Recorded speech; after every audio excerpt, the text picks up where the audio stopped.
Everybody, welcome to Cocktail Time tonight. It is Friday night here at 4-Player Network, which can mean only one thing, is that it is time for us to drink wonderful cocktails and for us to talk about video games. Video games that are coming soon, E3. E3 is like right around the fucking corner, which is just kind of fucking insane. Welcome to Cocktail Time. I'm your host, Joseph Christ, and we have a full house tonight. We have Jeff DeMello. How you doing, Jeff? Hi. We have Bob Webb, of course. And then we have Christopher Davis.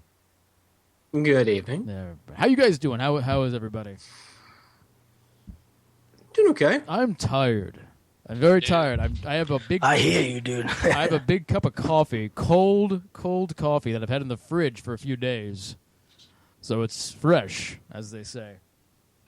Do you just have like a mug of coffee in your fridge? No, what I do is if I have, there was a half a pot of coffee left over when I made coffee the other day.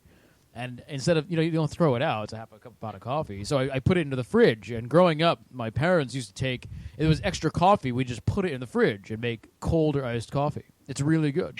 No doubt. Yeah. I hear you, Joseph. Yeah, coffee is really good hot or really good cold. But room temperature. Maybe that's an East Coast thing. I think it is, because we used to drink iced coffee like during the summer. Like that would be like a summer, refreshing. Yeah, no, I drink iced coffee all year round. Yeah, so. That's one of the things I'm drinking tonight. I'm trying to wake up. That's why Jeff today was like, "Hey, I want to talk about games. You need somebody or something." And I was like, "Yeah." I was like, I'm really fucking tired. If we have Jeff on, it'll like more people will counterbalance how tired I am. So that'll work. All right. I'm tired with you. Well, you've been working like a dog.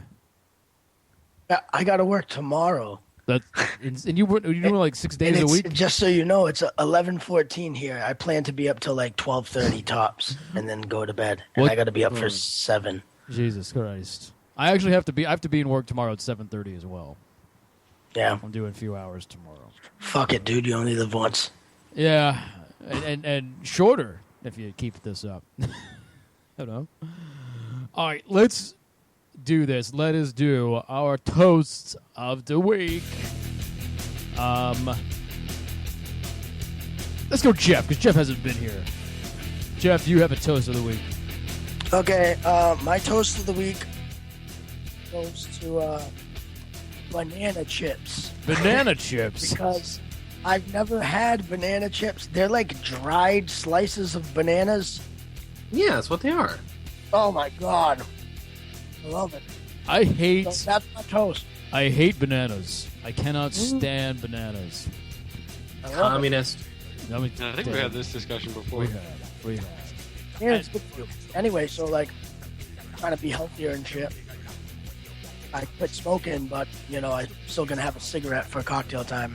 I can't go cold turkey, dude. It's tough. I did for a while. I went like 10 days. Right. Without it, just the e-cig, and then fucking nope. Like, I had a few hard days at work, and I was like, no, I'm gonna go fucking insane and kill somebody. So I'm gonna have a cigarette. And I'm drinking Kahlua and coffee as well because I have work tomorrow. So in a fashioned Dunkin' Donuts cup. Oh, East very Coast, nice. East Coast coffee. That's very East Coast. This episode of Cocktail Time not brought to you by Dunkin' Donuts because we can't get sponsors. Right. Yep, you're right. What is your name? Chris Davis. That's your name. What was your toast tonight? That is me. Tonight it is a potentially sickly combination of Kool-Aid, like 5-minute Kool-Aid and vodka. Wait, what kind of Kool-Aid? Like a tropical punch Kool-Aid, I guess. Okay. So it'll work. I didn't realize Kool-Aid took 5 minutes to make. Well, it's more like a 15-second Kool-Aid, honestly. Oh. It's one of those concentrated bottles you just spray in and you just mix it with water. So that with vodka, yeah, that's not going to give me a hangover in the morning. And my toast tonight, I'm going to put it out to my legs and my feet. because in 2 days I'm going to Los Angeles for a little event that I'm covering for the site, and I'm not certain if they'll come back with me. They may just collapse and I'll never be able to walk again. As you go, if we get you drunk enough tonight, can we get you to strip down your underwear and paint yourself red and crash through your roommate's wall and go, "Oh yeah"? Actually, there's not a wall I can actually crash into in my roommate. But besides that, no, I've got something else I need to work on, which y'all know about that I can't talk about. All right. So you're going to do it drunk. So, that's good. Yeah, I have to do my unpaid work drunk. That's fine. That's how you should do unpaid work. Intoxicated. Not sure you want that. Yeah. Okay, I'll go. What do you drink? Oh, you told us what you're drinking. Okay, never mind. I'm confused. I'll go. My toast tonight goes out to CD Projekt Red because they had a little thing last night, yesterday, about The Witcher 3, and I'm super, super hyped about that game. Quite a bit. And I also like what they're doing with their the GOG Galaxy, I think it's called. Am I right? Is it the GOG Galaxy? Yeah, I think it's GOG Galaxy. Yeah, I'm really liking what they're doing with it. If only because I think we're getting to the point where Steam needs a competitor. And I think it's a healthy thing for the ecosystem, for the gaming system, for Steam to have a competitor. And I'm not saying they're not a competitor yet, but they're definitely in place. They're positioning themselves to where they can be someday. And I think gaming ecosystems are just better when you have better competition. So that's everything's better when you have competition. Yeah. And what am I drinking tonight? I have a few Rasputins, is what I'm drinking, and of course, hold on, I have my big black cock opener right here. A gift from Liz. It's from Greece, straight from Greece. So I'll just use that to open this up. There we go. All right. And that's my toast of the week. Bob, what are you toasting? Well, I guess I'll toast to a video game. One that I played recently, actually. For some reason, I ended up picking up and playing Tomb Raider, the newer one. Right. And I ended up beating that a couple days ago. I think a couple days ago. Yeah. So I'm going to go give my toast to Crystal Dynamics, because the game actually is a lot better than what I thought it would be. Yeah. I've been kind of avoiding playing it, and I saw it on sale a while back, and I picked it up, and I was like, all right, eventually I'll play it. And it turned out it's actually a lot better than I thought it would be. It's actually a half-decent game. I would be more than happy to see a sequel come out of it. Yeah, it's we can talk about it later, but it's definitely has its place. Definitely has its place. Yeah. There are some things they can do better. There's some things that that they did well. So totally. I could definitely see more of that. Yeah. And I'm drinking. We've got a shot of tequila, and I'm drinking a very tiny beer. That's a tiny beer. It's about the size of my head. I don't know why you're holding back on us tonight, Bob. Dude. What do you mean? Back. Yeah, I know, right? All right. Let us toast then. 1, and 2, and 3.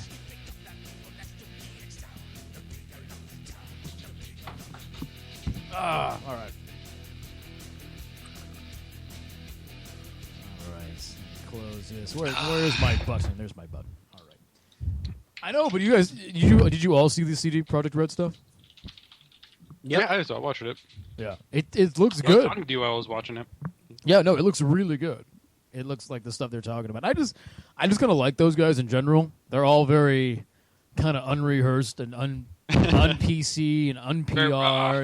It's like they're very pro-consumer. Yeah, very pro-consumer. They just like a bunch of dudes who just decided, hey, let's start doing this thing.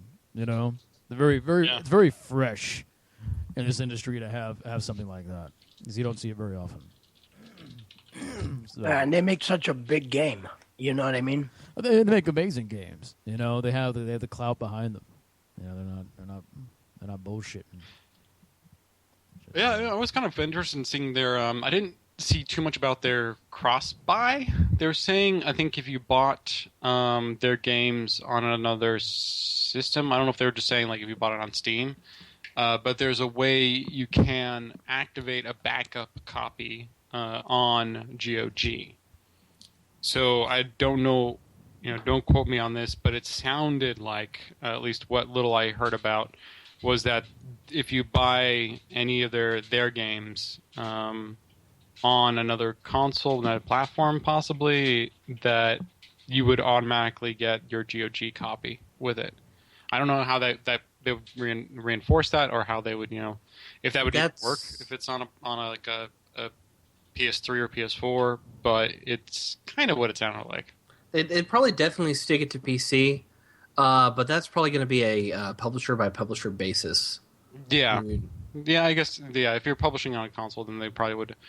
if it's EA or Activision, they'll say hell no to that. You got to get it on Origin. Oh, no, this is... I meant like it's just CD Projekt Red's games, not the other games they're selling on GOG. Oh, okay. Yeah. I don't know if it's... I don't know if they would do support it, because I know they're doing crazy pre-order bonuses with the Witcher 3, where if you bought any of the previous Witchers, in addition to the 10% off for the pre-order, you get another 5% off. If you own both of them, you get another 10% off. So you can get the new Witcher 3 for like $40, 40-something bucks. So it's a pretty good deal. That's a pretty good deal. Or is it 10, 50? I don't know. It's like 15 or 20% off if you have all two of the games. Right. Yeah. That's pretty good. Now I'm excited, and of course, The Witcher 3 just looks amazing. Yeah, it's a smart decision on their part. I mean, if you haven't played Witcher 1 or 2, they're both pretty good games. You can probably get them for pretty cheap, and you can buy The Witcher 3 for even cheaper. So it's kind of an incentive for people to spend the extra money on the other earlier two games, which still hold up pretty well. Yeah, I honestly I haven't played much of The Witcher 2. It's terrible. I need to go back and play it. Oh my God, are you for real? You know how much I played up into? I own it, and I'm trying to finish the first one. I played up. Bob, just go play the second one. I'm at the end of the first one. All right, then finish it. The first one is not as good as the second one. Yeah. I've only played up to the plant monster. That's it. Oh yeah, dude, that's just like the tutorial. Still. Yeah, I know. It's like pretty much. It's nothing. It's nothing. That's nothing. I know. Nothing. The game's huge. Yeah, I gotta go back to it. So, all right, let's talk about what we've been playing. Also, Chris Davis, you're for some reason your voice, the thing isn't switching over to you when you speak, and I'm not seeing little green dots when you speak. So, why is that? I don't know. Because your mic's not set up for the right thing on Hangout. Your mic is set up for something different. This happened once before. Wait for it. Wait. I'm waiting. Wait. Waiting. There it is. Wait. No. There we go. There you go. Now it's switching over. Very nice. Yeah, I switched from my headset to my blue mic here and forgot to switch it in Hangout. No, Apologies. That's fine. All right, what have we all been playing? It's been a few weeks, so I'm sure we have a breadth of things to talk about. What has come out? We have Wolfenstein, right? Mm-hmm. Watch Dogs. Mm-hmm. Mario Kart 8. We have 1001 Spikes. This was on our list. Am I missing something? I'm missing stuff. Stomping Land came out. Murdered came out. Oh, Murdered Soul Suspect. Yeah. That one. Which I don't think is doing very well, unfortunately. It's okay. I'll talk about it. Yeah. It hasn't been getting anything of a marketing campaign at all. Nothing. Like, it was good. It was supposed to come out it came out this week, and the day before it was going to come out, I realized that someone said, it's coming out tomorrow. I was like, really? I had no idea.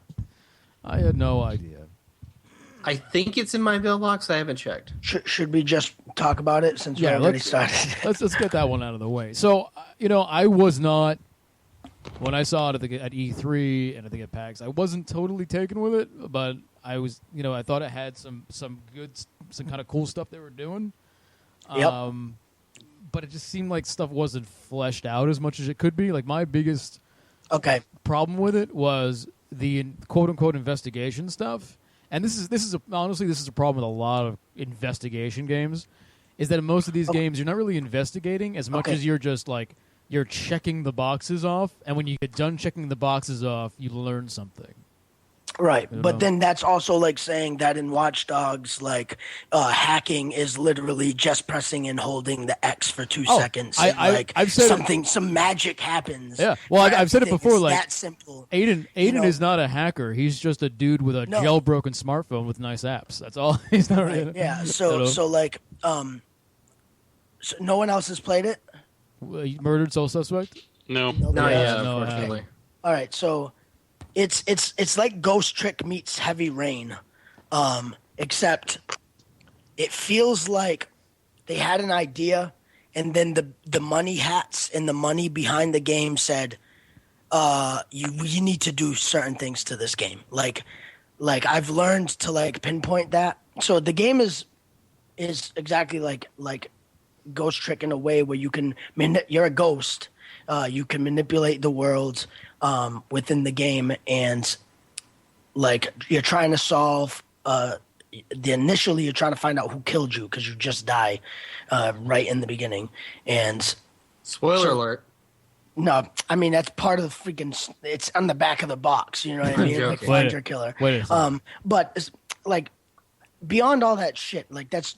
Really, I hate talking about games like that. I like to just get into the nitty gritty, like, because we all know what it is. Like, the thing is it feels like somebody behind there had great ideas, and then like someone else said no. People don't want to just explore. Like, here's the thing, Joseph. I totally agree with you. It does suck that the investigation becomes that. But think of how many people would have bought Murdered Soul Suspect, right? They would have bought it. It wouldn't have told you what anything was, like, really, because to make a real investigation, you have to be able to actually search everything and like figure it out. And most people have told wouldn't be able to figure it out. What most people have told me is that Gone Home actually does investigation really well. Like, that's one game that actually handles it really nicely. Well, yeah, it does do. Gone Home does it well because like it draws you, it intrigues you, like it's constantly slowly tight-roping you in with the things that you find.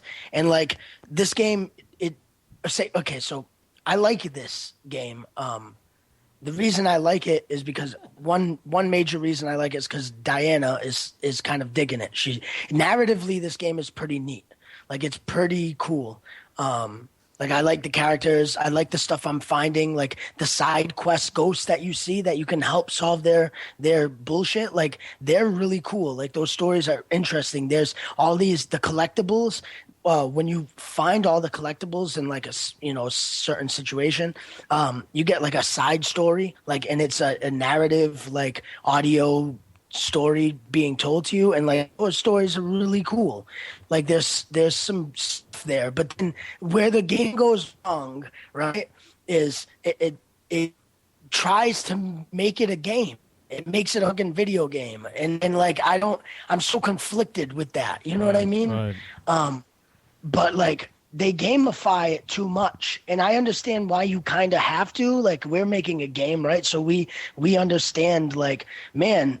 Like we have to try and make the mass market. Like we're talking about Square, that they're always trying to reach to the mass market, what they think is the mass market, and like that kind of ruined the game, right? So like you go into an investigation and there's all this HUD shit, you know what I mean? Right. And then it becomes this mini game of trying to solve questions after finding clues. The big problems I have with that is bottom of the screen, it gives you a counter.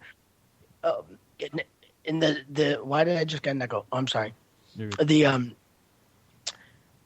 counter tells you how many clues you have. Like I have a big problem with that. Like I don't want to see that shit. Like I'd rather be able to just have that maybe like somewhere. Like I don't want to know, ultimately gamify the thing to like there's 5 clues in this room.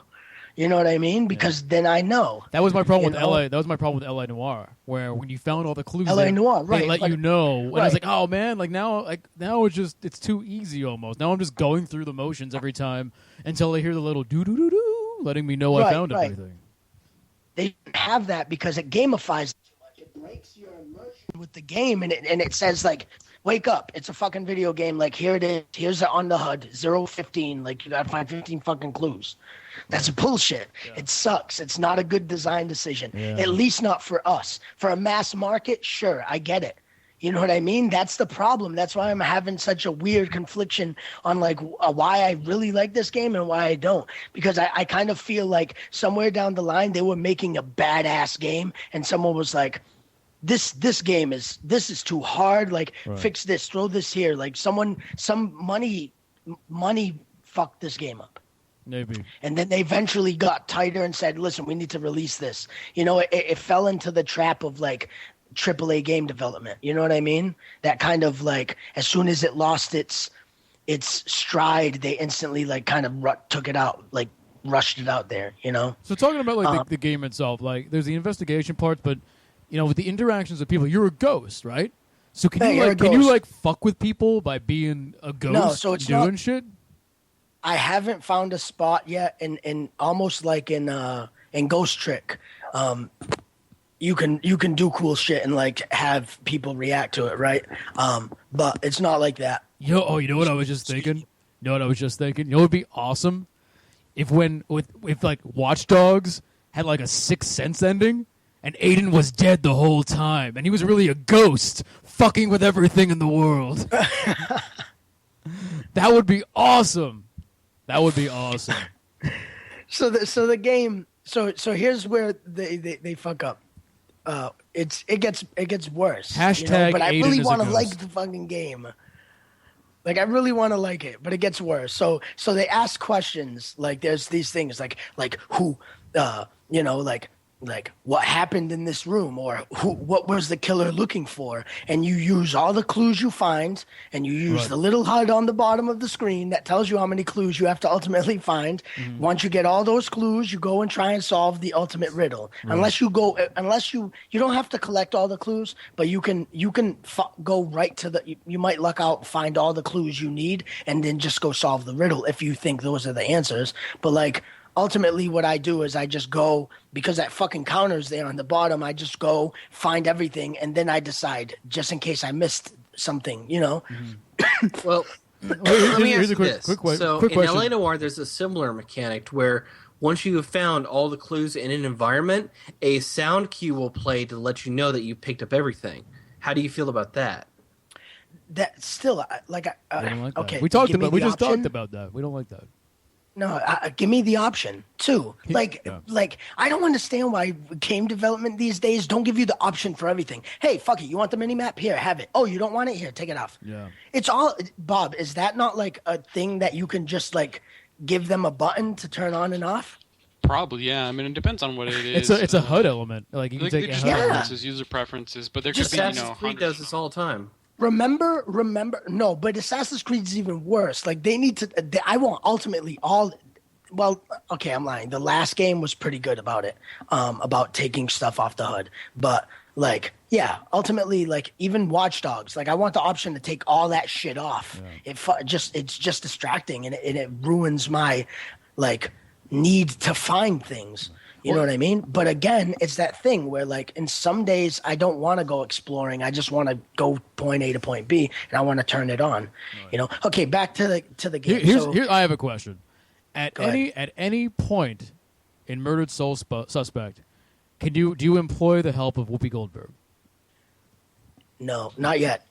Because that would be amazing. That would be amazing. Wasn't Whoopi in L.A. and this takes place in Salem, Massachusetts? Yeah, that might be another reason why I like it, because it's in Salem, and I've been to Salem like plenty of times. Whoopi Goldberg can be anywhere she wants to be. She's like Black Jesus, you know. She just snaps her fingers and she appears. So she could totally be in Salem, Massachusetts. Well, I also don't think that this game has a big enough budget to afford Whoopi Goldberg. Yeah, you're probably right.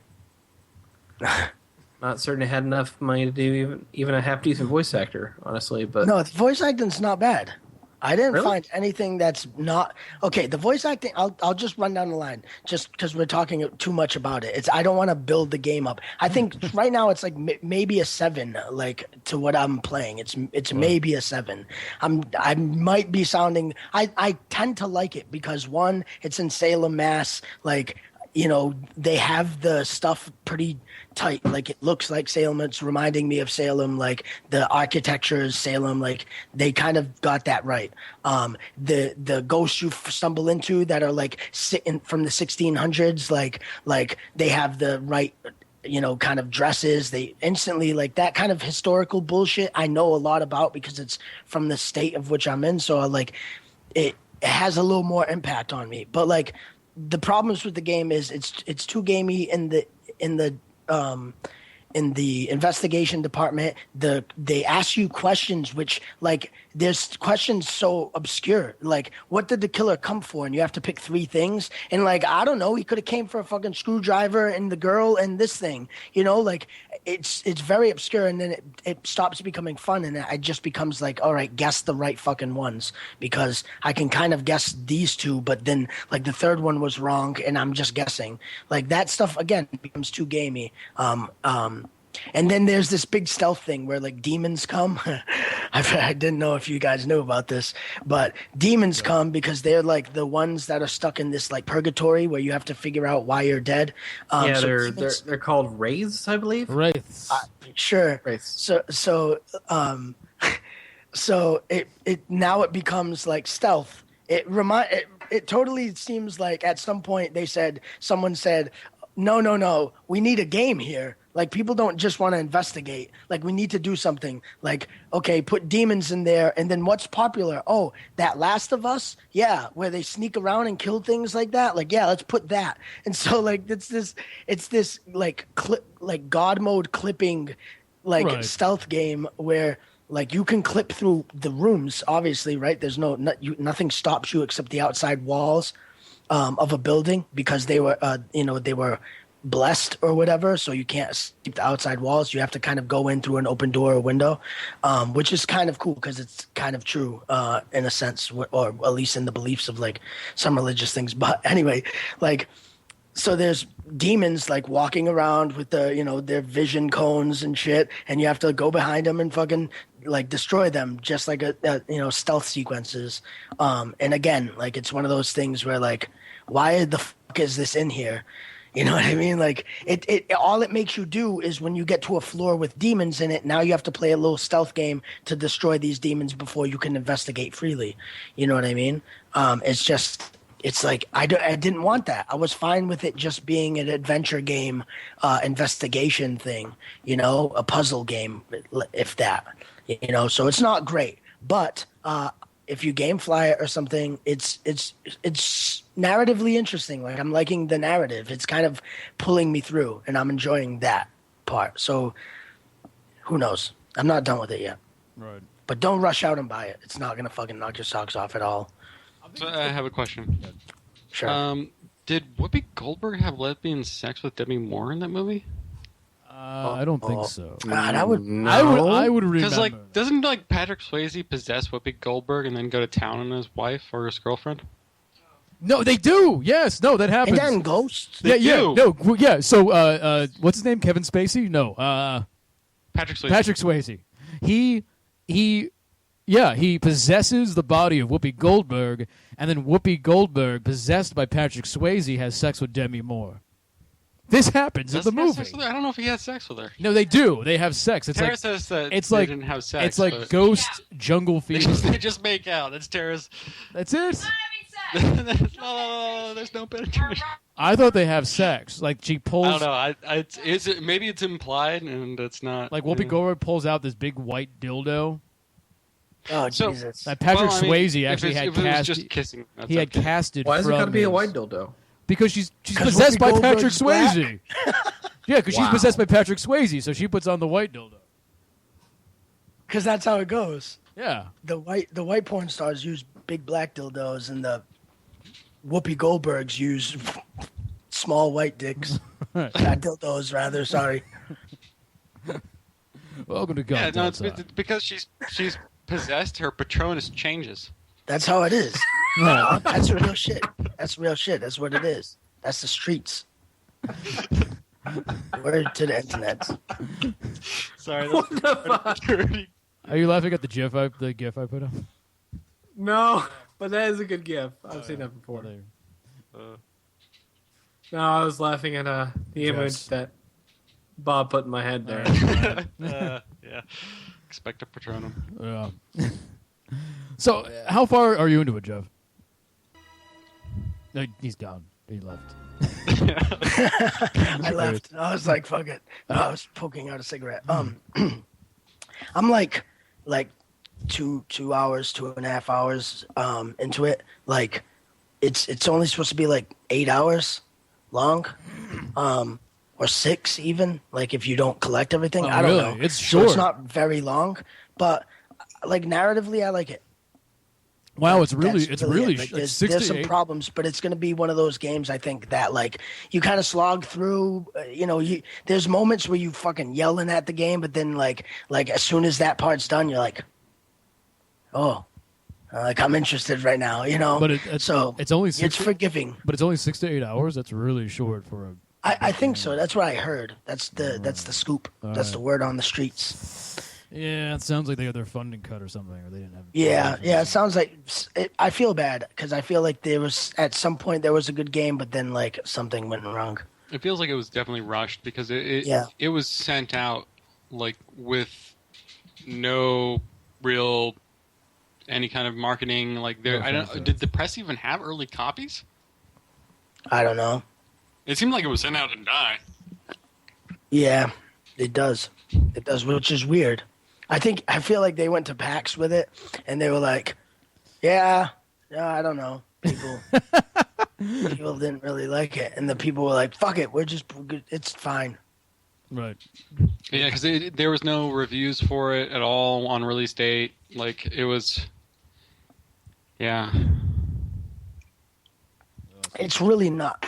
I feel like it might be one of those games that has cult classic like things later where people like play it 2 years down the road. It's like, well, actually that game isn't that bad. Well, that's because because 2 years down the road you'll pay $10 for it, and for $10 it's not that bad. Right. But when you just spend $60, doesn't $70, that suck though, Joseph? Doesn't it suck how video games like at this point in this day and age, it like the ability to like them is based so heavily on the price of them. No, I mean, but it's like anything else, If you go to a restaurant and you get an entree that costs $30 and it's just meh, you're gonna be like, "What the fuck?" But you go to McDonald's and you get a $2 hamburger, you're like, "That's a good burger for $2." It's just how we rate things. You expect a certain level of quality and inclusion with your money, with how much money you're spending. Yeah. So, which is cool. That's how it is. Which maybe that's why I like it because I got it for $10. There you go. See, if you had spent like $60-something on it and you like missed a meal or two, you would be pissed off. Oh yeah, for sure. If I paid $60 for it, I'd be pissed. Yeah. How'd you get it for $10? He knows a guy. I know a guy. He's got a truck. He's got a big black van. Pops out in the back. Take some sacks out of it. Out by the garbage. By the garbage. I still like the idea. Now, I think when I play Watch Dogs, I'm going to pretend I'm a ghost. You liking that game? Pretending you're a ghost. All right, let's talk about Watch Dogs. Here's my thing about Watch Dogs. It's funny because you can't. It kind of sucks, but you really can't talk about Watch Dogs without talking about games like Saints Row or Grand Theft Auto 5. And here's my thing. I keep going back and forth. 100%. The story in Watch Dogs is not nearly as good as like Grand Theft Auto 5, right? But I mean, Grand Theft Auto is all about narrative. It's all about the narrative and the story. And I need to go back and play some more Grand Theft Auto 5, but I spent some time watching a bunch of Grand Theft Auto 5 videos as I was playing Watch Dogs, just to kind of give myself a frame of reference. And one of the things Grand Theft Auto does really, really well and almost seamlessly, and it's you really appreciate it more when you play a game like Watch Dogs. And what they do is they merge narrative and gameplay in an almost invisible way that seems very natural and very cool, and it just kind of works. You're going around the world in Grand Theft Auto 5 and you get a phone call and like, "Hey, why don't you come over here?" And you go over there and things just kind of happen, and all of a sudden you're in this car chase or things are just kind of happening and you feel like you're really taken up in this world. And it's done brilliantly, and the characters are amazing, and the situations are cool. Even if they're maybe a little cliche here and there, they're still fun. It's fun. Watch Dogs, on the other hand, is very segmented. It's like there's points where you feel like I'm just in the world, and then you're like, okay, now I want to do story. So now I'll go to the point where I need to go and press the button to make the story start. They feel like two separate things always happening. So you never really feel like this hacking world is kind of going on around you. You just feel like now you're in gameplay. Now you're in like overworld mode, and now you're in narrative mode. And it's one thing I never really realized until I paid attention to these games back and back, and I have a much greater appreciation, I think, for Grand Theft Auto now than I did before by seeing the other world. Seeing what it. I think. You totally nailed that, Joseph. Yeah, that's exactly what it is. Like the one thing they did do right is like the online integration is like it's dope. You know what I mean? Cool. Like how it just it's seamless. It could be like a mission, except there's a person. You know what I mean? Like I was watching really Nolan do great. it, and it looks fucking like really seamless, like very quick, very. It's if you want, he was jumping from one innovation to another, like instantly. Yeah, it's like dark. It's like a Dark Souls type of thing, Yeah. But the thing is, it's like almost backloading someone in. You know what I mean? Yeah. So if someone is like 5 blocks away and you're heading up north, they're loading up like people that are queuing up. So that way, when you get to them, they're fully ready. Like if you want to play the mission and you pull in and step on that target, like they're ready, logged in, like they're in. You know what I mean? So it's not even like they don't stop. It never breaks the game at all. Like everything just is ready to go. Yeah. Stuff is really cool. Yeah, I will say this though. So when it comes down to pure like gameplay, like when I'm in a mission, when I'm actually like we're talking pure like running and shooting and doing that kind of stuff, I almost kind of prefer Watch Dogs because I like the stealth elements and like so when I play. When I got to go into an area, let's say you have to go in and you have to like kill all the mob people, or sometimes you have to go and infiltrate an area. I'll get as close as I possibly can, and then I'll just start hacking cameras and running and going through the area just on cameras and hacking stuff. And somebody's by a thing, I'll blow it up, or I'll make things kind of happen as I'm infiltrating the place. And there, I think, is where Watch Dogs nails it. Like it's really cool because you're not really that strong. It doesn't take much to kill you in this game. So you kind of have to use a combination between hacking and the running and gunning to kind of get through some of those areas. And I think in that sense, I think they kind of have like Grand Theft Auto like beaten a little bit because Grand Theft Auto is pretty much always kind of the same thing. You shoot a bunch of dudes and eventually there's a car chase. And then you shoot some more dudes, and there's eventually a car chase or a boat chase or something like that. I kind of enjoy, I kind of enjoy the micro elements in Watch Dogs a little bit more. There's plenty of like you do something and then there's a car chase and you do something and then there's a car chase. But if there's a car chase, in Watch Dogs sure. too. But if there's a car chase, you're blowing up. Then you can blow up. Then you're like making lights change and make people crash. And you're like, there's bollards over there. I see them on the map. I'm gonna go toward that way, and hopefully my phone will recharge enough to when I get over there, I can use that to kill the enemy. Like stuff like that you don't find in Grand Theft Auto. And no, but you know what I enjoy. I think the problem with that, Joseph, is the one problem I have with it, and I agree with you. I've slowly started to like the game, and I know when we first talked about it, I was like, man, I'm not feeling it. But I'm totally feeling it now. Like, I found like this server that I hacked that like has a video. Like you could see, like they have like X-ray video scans of like buildings. That's all the CTT. That stuff. Shit is so good. All the CTT stuff is really cool. Some of it's pretty good, yeah. Did you see the one where there was? I don't know if it was a zombie. Like it was just a screen, and then like a body walked by. It was like, yeah. And then it disappeared, and then it went back came the other way. I was like, what the fuck is that? I know. No, that like little things like that is cool. Like it's not. Watch Dogs is not anywhere near a bad game, and I will say it now. I is not as bad as I thought it was going to be. Like I kind of talked some shit about this game, and I think it's not like the end all be all next gen experience they were touting it as. But I'm having fun with it. I am kind of having fun with it. Now, where I think this game really falters, and it's where like Ubisoft seems to always have this problem, like. The main character sucks. Like he's just kind of he's the fucking worst. He's a dick. He's just a dick idiot, and I don't like him. Like I don't like him. And you know what? Like, what is this? Like, I'm playing this game, and I'm like, oh, yeah, all right, we're going to play this game. We're going to kill these guys. They killed our family. We had a really hot wife and a nice kid, and they killed my hot wife, and they killed my nice kid.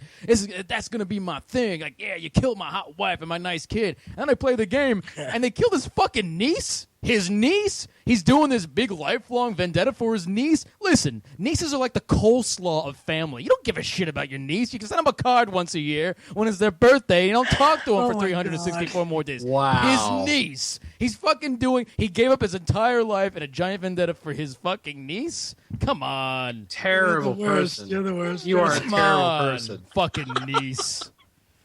What kind of bullshit is that? This guy was just looking for any reason to fucking go off and do this kind of thing. They could have brought him like the wrong coffee at Starbucks. He'd have been like, that's it. I'm hacking into it all. Wow. That's a whole lot wrong with that statement there. That whole tirade, actually. Just looking for an excuse. Just looking for an excuse. Joseph, how was your family life? Not existent. That's probably no. Like I know what you're saying. Yeah, his motivations. It's really. You know what? Here's another problem Watch Dogs has. Not to credit it, because it does do. It's very like, to me. It's toss and turn, but I agree with you. It's pretty good, but it doesn't know what tone to pick. You know what I mean? Well, there's some serious shit in there, and then there's some like weird shit. But it's and like it doesn't all mix together well. But it's so disjointed. He's like, look, this city and this organization, they're stealing everyone's data. That's not right. And in order for me to fight that, I'm going to steal everyone's data and their money and their cars. Like, he's like, no, you're right. He does. You know what the worst thing is? He's worse than the people he's fighting against. Honestly, the problem is, one of the many problems for this game is that there's no consequences for most of your hacking actions. Yeah, there's not.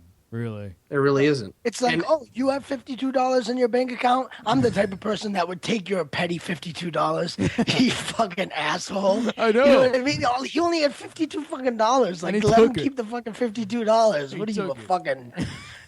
Exactly. You know, he can get any car delivered to him for nothing, and he's taking people's cars for no reason and stealing their money. I have like $90,000 in this game. Why? Money is way too easy to get. And there's like no... And you really don't have a use for it. No, I don't need anything. To buy cars. You don't even need to buy cars, though. Like, really, like, the money is overloaded. It's really imbalanced. So...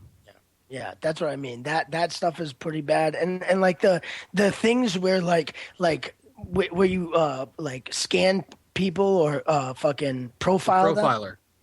That stuff, some of that stuff, I don't know if they're trying to be silly or it just makes them feel stupid or it's all random. Insensitive. Most of it's random. It's like she was raped, and then it's like this guy likes to play MMOs. It's like, why is that thing why is that important, or why is this important? Like, you need to set a standard there, because I don't know if I should laugh at she was raped now. You know what I mean? Like, why is that I don't thing? think it's a comedy thing. It's just all random. Yeah. They'd have a giant database with like different things, and it automatically. Yeah, I mean, with the hacking, for example, when you hack into a house, like the tone shifts dramatically. I mean, there was one that I hacked into early in the game that was like one giant knock on the fucking Kinect. You know, just these girls are exercising in front of their TV with a knockoff Kinect right in front of it. And they're like, are we having fun yet? I don't know. And then a couple hours later, I hack into another building, and it's just this guy sitting at his computer, and he keeps going for his gun like he's going to commit suicide. I mean, sometimes I just want a direction to be chosen, and it doesn't really want to do that. Yeah, that's what I mean. You know what I mean? And then you go and do a mission. 2 seconds ago, I'm doing some silly shit, some fucking Saints Row type shit, and then the next second, I'm doing a mission where they're selling women. You know what I mean? You're in this underground thing, and there's they're selling naked chicks. You could have them; they could be your fucking woman slaves or whatever for thousands. Maybe that's what you spend your fucking money on, guys. Maybe that's what. That's why I have $90,000. You know, so why? I don't they need they should have done a better job with it feels insensitive about certain things. I don't know whether I should be laughing and having a good time and not taking it serious. That's the thing about Grand Theft Auto is it's automatically a Tarantino movie to me. Yeah. Like Grand Theft Auto has that type of style where it's just like cheeky and like it doesn't take itself too serious. Like it's always there's hiding puns in there somewhere, right. and like. Even though it's trying to take itself serious, like you always walk by someone that's like, man, I wish I spent that money on crack. You know what I mean? And it makes you laugh, you know? Yeah. And this thing has that, but then there's also like, I should have killed myself yesterday. You know what I mean? And you're like, oh man. That's you know what I mean? Yeah. And then like, why am I stealing your $52? Right. You know what I Well, mean? Like I shouldn't have did that. And I've done that now. Now I'm like, if he doesn't have more than $500 in the bank, I'm not taking it because I feel bad. You know what I mean? Just because. I choose to take only rich bank accounts and only people that actually deserve it. I don't. Why are you putting so much thought into it? That blows me away. Like I don't give it. Like I'm just taking the money. I'm just taking the money. I'm just kind of one of those guys that, you know, I do pacifist runs. I spare the not so bad enemies. That's kind of how I just play games. But like, I don't like to take things just for the sake of taking them. There's just no incentive though to play one way or the other. That's the issue, you know. Yeah, I mean, yeah. I mean, go back to the gameplay. This game has so many inconsistencies. You know, I mentioned in my review, which you can actually read on the website or watch the video for that matter. But I mean, for example, when you're driving around, I mean, what is one staple of every single sandbox crime game out there? Headlights. You know what it should be? Tires. The Luigi death stare. Oh yeah, that's what it should be. I was going to say the fact that you can actually shoot out of your car. Yeah, you can't. Yeah, you can't. You can't do that. I spent like a while trying to figure out how to do it because I couldn't believe that you couldn't. I was like, maybe I just don't know how. You know? Well, because they want you to use the hacking. Yeah. They trade the skill of trying to shoot someone while moving for pressing X when the thing flashes on the screen. Right. You know, and they need an LB for Luigi Death Stare. That's all I'm gonna say. Yeah. I mean, there's the morality system. It doesn't make sense in the game. I mean, you build it up that much, and you lose it so easily by just killing or injuring one civilian. And the only benefit from, you know, raising your bar all the way up to vigilante status is the cops won't be called on you all that much. But like, it's so easy to get away from cops. It's not even funny. Like, yeah, I get the cops called on me. The morality system there. I get the cops called on me all the time, and they're really easy to get away from. Yeah. What I started doing now is like those bridges that will like rise up. Like some of them rise up really far and they'll come down again. Is I'll stand there and I'll wait till cars around them, and then I'll rise the bridge up, and all the cars will fall off and crash on each other, and then I'll lower it again, and I'll wait till more cars come on, and I'll rise it up, and more cars will come crashing down on each other again. I have some videos I have to upload, just these piles of cars. I mean, it's just there's so many little things that are wrong with the game that bother me. Like, this is a little nitpicky thing, but I want you to think about this. You've been driving around Chicago for how much time have you put into the game? I don't know. A while. Okay. Over 5 hours. Okay. Have you ever seen a bus in the game? No, and there's people waiting at bus stops. There's bus stops everywhere. Maybe there's always people waiting for me, and there's no bus. Maybe they're using Ubers. I don't know. Maybe it's a metaphor. It's a metaphor. They're always waiting. They're always waiting. Like people in life are always waiting. Always for the waiting bus, as the big city. But the bus never comes. Right, as the big city goes around you, you're always waiting for your chance when you should have just taken the chance right then. Start walking. And they're all like, "Fuck! I missed the fucking bus." Did you ever notice that there are motorcycles everywhere, but no NPC rides one? They didn't animate that except for Aiden or whatever the fuck his name is. Aiden. Yeah, that's actually one of the surefire ways to identify when you're being invaded or hacked. If you see somebody coming at you with a motorcycle, you know that's the hacker because no NPC will ever do it. Drive up. Hit if they only animate for Aiden, but the NPC invaders don't look like the main character. Yeah, they don't look like the main character. But it's not an animation thing. They all use the same skeleton, and they just put the mesh on it. So if you animate it for one figure, they can do it with all of them. Yeah, I mean, it's a weird decision to have no NPCs use them then. That's part of the reason the game, like the city itself, is not special. It's like not special at all to me.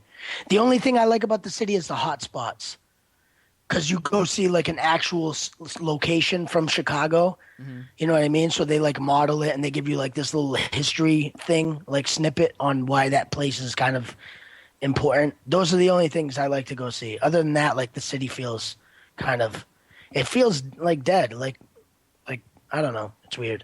And another thing, why the fuck does this game not have a melee combat system? That is one thing. Using his phone. That's one thing I do miss. Hands are full. Sorry, texting. He's using his phone. I do miss like just kind of walking up to like in Grand Theft Auto. You just kind of run up to random people and cold cock them. That just feels really good in Grand Theft Auto. Oh man, that's so funny. That kaboom. And if you lay them out first shot, they just like stiffen up and fall. Just imagine like if you could shove your phone in their mouth. That would be awesome. And then it calls their wife. And all they hear on the other line is, oh! Gagging sounds. Yeah. Sounded like, what were you doing? I heard gagging. We're nice people. Incredibly. I don't know. Luigi Death Stare. Yeah. The game, it's all right. It's got problems with how the story's presented. The main character's not interesting. It's got gameplay inconsistencies. It's jumping up and down like a fucking Jack Russell Terrier, telling you every fucking 30 seconds that, oh, here's a new event you can go do. Oh, there's a crime over there. Yeah. Oh, look at that. You're being invaded. Jesus Christ. Just let me walk down the fucking street. They do get a little annoying. They come a lot. They come fast and furious. I mean, good God. What have you liked about it, though, Chris? I do like the hacking. I think the hacking is fun. I think it's well done. I think the online multiplayer is excellent. Just hacking into other people's worlds and playing a deadly game of hide and seek can be hilarious. Mm-hmm. I like where they want to go with the story. I don't like where they end up with the story and how they do it. Mm-hmm.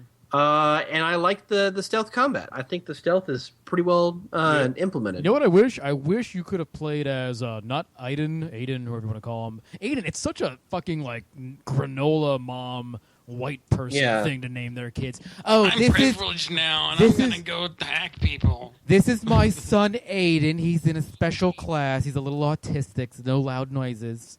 You know, it's like... Someone made a loud noise. Now he's a vigilante. I mean, that's another thing. I mean, so the game begins and it does 2 minutes of cutscenes, and then it jumps forward in time like 11 months later. Right. So you don't get any time to get connected to the plot. All you just find yourself in the middle of a fucking revenge plot, and you've got no reason to give a fuck.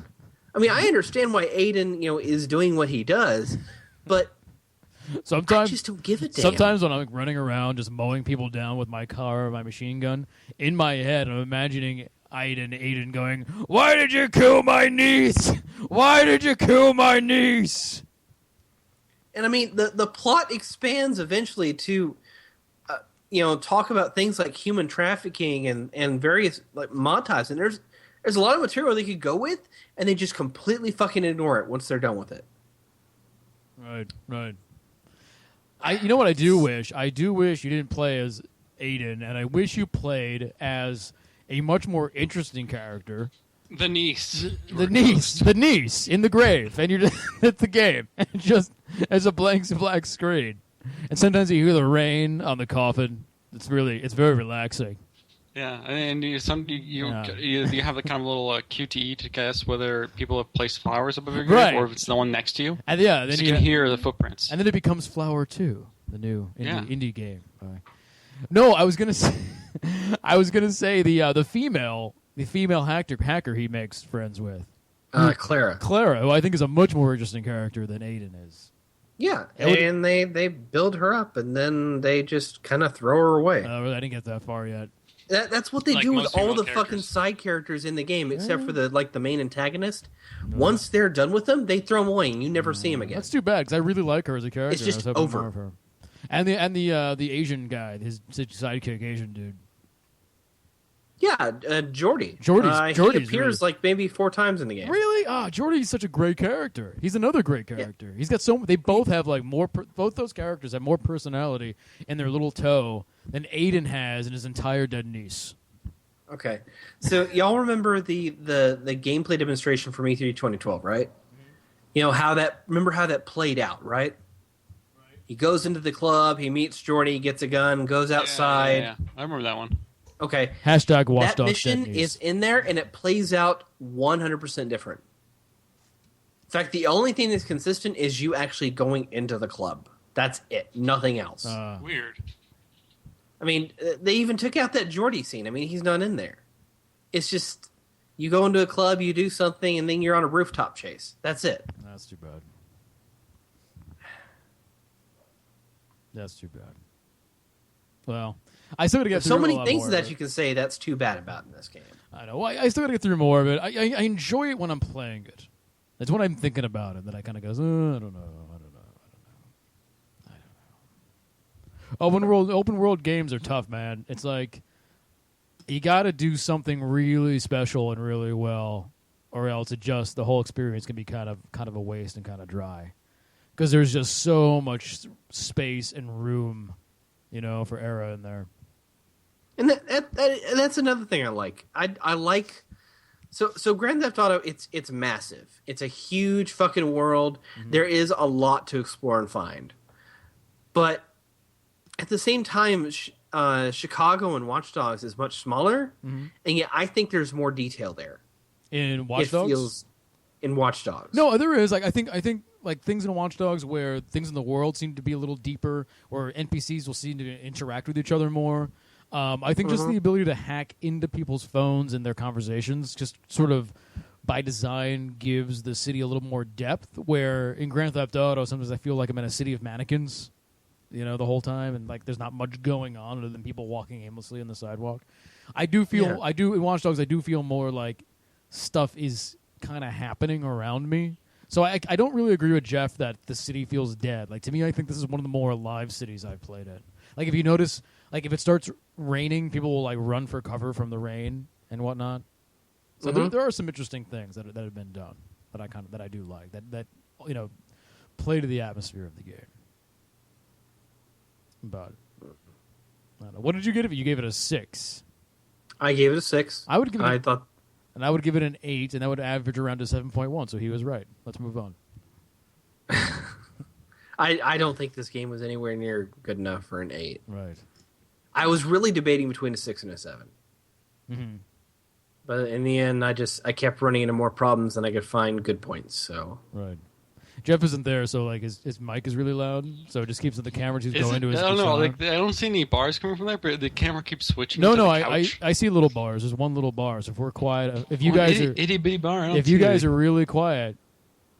Oh yeah, no. If you guys are really quiet, it just goes back. Maybe they're crickets. I don't think there's any crickets in Boston. There's plenty of crickets in Boston. For whatever reason. There's plenty of crickets everywhere. I don't know. Anyway, oh God, it's 9:00. All right. We have too much to talk about. We really do. But let's take a quick break, and when we get back, we'll talk about Wolfenstein.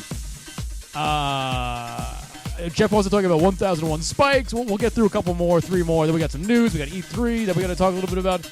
We'll be back in about 5 minutes. You're watching Cocktail Time live here at 4PlayerNetwork.com.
welcome back, everybody. This is Cocktail Time Live here at 4playernetwork.com.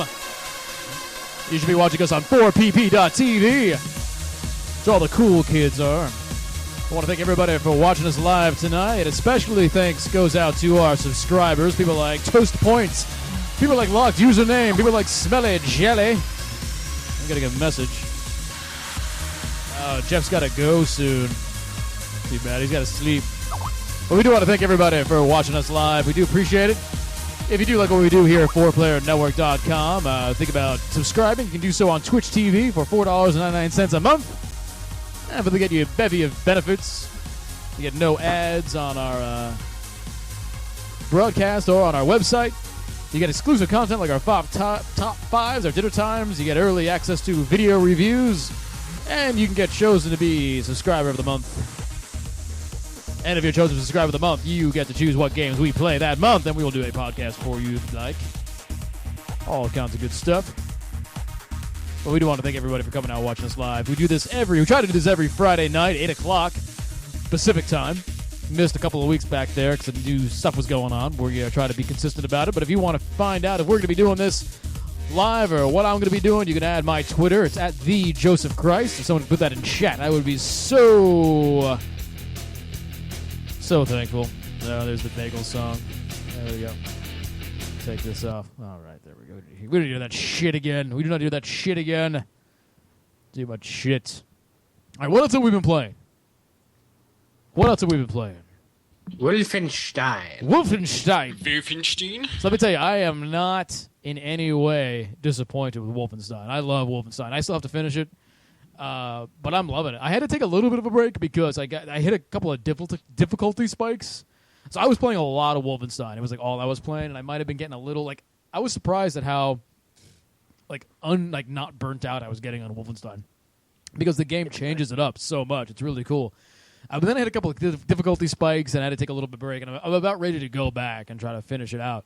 But I'm loving it. I'm loving the shooting. I'm loving the feel of the guns, the feel of the shooting, the level design.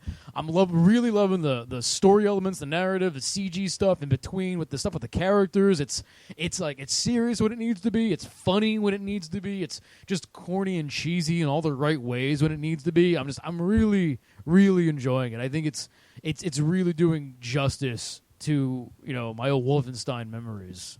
Yeah. I had a couple problems with it. I actually played it. I redboxed it on the PS3. What? So you're on the PS3. I'm on the PS4. No. Don't get it on a PS3 or a 360. The texture popping's terrible. Well, really bad. It's a next-gen game ported back to the PS3. No, yeah. Obviously, that's an obvious complaint. But there's some things like I can see if I had played it on a PC, I probably would have a lot less problems with it. Mm-hmm. Or if I played it on a PS4 or an Xbox One. Yeah. On the PS4 and Xbox One, the game runs at 1080p, 60 frames a second. Yeah, it's when I've seen people stream it, I've also when the textures aren't popping, it's a fantastic, very, very pretty game. Mm-hmm. And I like the old school elements. They have the maps, they have a bunch of secrets that you can go and find, mm-hmm. and they kind of show you kind of where the secrets are. So if you want to go and try to find them, you can. Yeah. Mechanically, I don't think it really does anything for you, which is, that's just a score chase kind of thing. But the thing that really threw me for a loop was the non-interactive the interactive QTEs that looked like cinematics. What do you mean? Like, they expect you to either push the right trigger or left trigger, which looks like it's an actual cinematic scene, but they actually expect you to push the right trigger or left trigger at a certain point. I've never seen. I'm not sure what you're talking about. When the guy's like when you're torture, there's, I guess it's not too much of a spoiler. It's pretty early on in the game. When you torture a German soldier, not really a soldier, but like a captain or something like that, and he starts stabbing you with like a that's just the really shitty melee system. So that you call that a melee? It's not. Well, so that's like my biggest problem. My melee biggest problem with the only thing that really it's looks part of a cinematic. It's all nothing but It's the cinematic only up to time- that point, and then he just starts stabbing you. I'm like, okay, he's stabbing me. no. What am I supposed to do? That wasn't. Now? No, like, that wasn't. Oh fuck! I'm supposed to press a button. No, that wasn't a cinematic. Because in other parts of the game, no, it's not. It's like in other parts of the game, I couldn't tell the difference. That's because the graphics are so good. No, but the thing is that in other parts of the game where people don't have weapons and they get too close to you, that's the only thing that's janky in this game. Is like not only when people like when there's these soldiers with these batons, and you have a knife, and when they get too close to you, like they don't like when they hit you, they just stand there like robots and go with their arm, and then you're there with your knife just going with your knife, and it looks really really jank. And it's literally that's the only like probably the biggest complaint I have. Me too. That's the only thing in the game that looks janky for whatever reason they couldn't get that. Like for me that one part, because it was nothing but there was no real major. There's some interactive parts, but it was like such a mixture between like in-game machinima versus interactive, and then they switched it like halfway through, and I was like, am I supposed to be doing something here? Because I'm just getting stabbed repeatedly. Like, is he going to do something about this? I'm like, oh. Am I supposed to do something about this? Yeah, you're supposed to do. I wonder. So, did that happen to everybody else? Because I took a long time looking for the items I needed during that part, and I thought I looked around a lot. I thought that maybe that happened because I took too long, and then if you don't take long, like that won't happen. I was pretty quick for what I did. Okay, that took me a little while. I was being slow. I mean, it took me like maybe a total of like 15 seconds. Oh, okay. No, I took a lot longer than that. So it's probably what happens when you go into that draw. It's triggered by that. Yeah, no, it's a triggered thing. Okay. Like, but there was no real. For me, there was no like kind of indication that there was a change there. Yeah, like you didn't see him get loose or anything like that. Something that you can actually interact with them. Yeah. No, I understand. But I understand. But like everything else is pretty great. Like I love, like so far this generation, like BJ Blazkowicz is my favorite protagonist.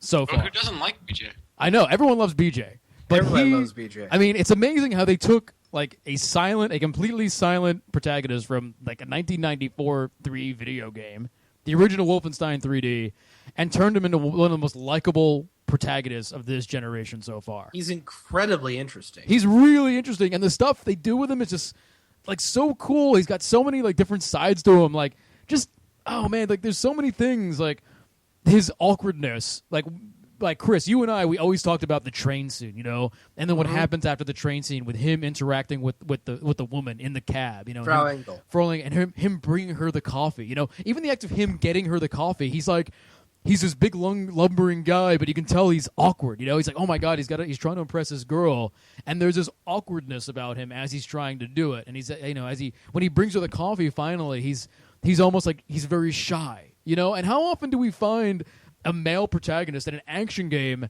that is actually like shy? I mean, besides like Solid Snake, because that's as shy as much as he's just kind of introverted and weird. You know what I mean? But this was like he was legitimately like he was in the situation with this woman alone in this train car, and he was trying to impress her and bring her coffee, and he was legitimately shy and awkward. And it was like so refreshing to see a male gruff character have that human side to him. And I was so impressed that they did it so well. And then what do you say to a woman that's been taking care of you for 14 years? I know, but while you've been in a vegetative state. Well, it depends. If you were playing an Ubisoft game, you would have said something gruffly and then been like, "Why did you kill my niece?" And then you would have gotten a stiffy. Thanks for wiping my ass. But I mean, and then the scene, like my other favorite scene is when he's with the guitarist. And he's like and he ends up tripping on acid. It's such a great scene. Yeah. It's like one of my favorite scenes ever right now. Yeah. Is when BJ Blazkowicz put the game like on my top 10 for this year. Like, and my top 10 is bare. Like I don't even know if I'm gonna have 10 good. There's always October, I guess. Right. No, I totally agree. And there's so many, and like when people don't know this, haven't played the game yet, but at some point in the game, toward the beginning, you make a decision to save one person or save another person. And depending on who you save, changes the whole entire game after that. and how certain things play out and how certain things are available. Well, it doesn't. I would say it changes about 10 to 15% of the way that a game is actually played. But that's still pretty cool. I mean, it makes me want to go back and it's really cool. Save the other person and play it again. You know, it just my point is that there's a lot of depth here in this game. There's lots of little choices you need to make that affect things and really cool stuff that can happen. And choosing between. I know we always like developers talk about, oh, you can choose between stealth or choose between the action method, but this game really like balances those two aspects really well. Like you can get through almost every area just crawling through vents and just looking around and exploring. This is not a corridor shooter. I mean, yeah, there's a point A and point B, but these levels are kind of sprawling and they remind me of old school. A little more of the old school Doom levels. This isn't like COD, go down the corridor until you reach the end. There is some sprawl here for you to get through, and it's very cool and very refreshing.